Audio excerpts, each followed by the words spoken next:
Minutu ero, segundu ero, sartu bezala, atera egiten naiz.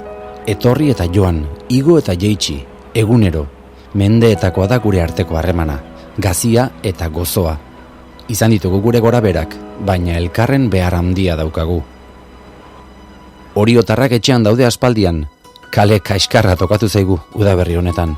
Non dago ibai, non da itsaso, arkaitz eta izea, ur, odei? Kaleak hutsak daude, baina guri edalontziak eta platerak beteta gustatzen zaizkigu. Maite dugu garagardo baten apartzuritan lagunekin topa egitea. Barraren bi aldeetakoak gara, itsasokoak eta kalekoak.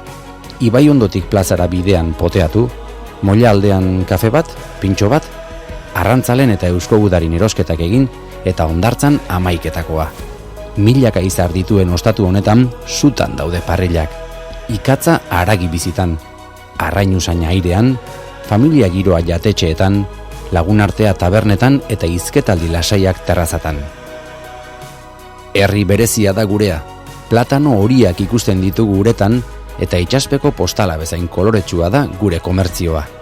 Sagar letxuga eta piper berdeak espaloietan, tomate marrubi eta gerezi gorriak atarietan, ogi zuri beltzaranak saskietan, txokolatezko besarkadak, galtza urdinak, belarritako turkesak, gona beltzak erakusleioetan, oinetako marroiak, argi biziak, etxetresna metalizatuak, paperezko hortzadarrak kristaletan, egunkari grisak eskuetan, liburuazal sakonak, betaurreko gardenak, zeru koloreko masajeak, izarrak ikusteko igurtziak, orrazkera fuksiak, argazki flashak, belar freskoak, blusa zuriak eskaparateetan, eta arropa horiak balkoietan.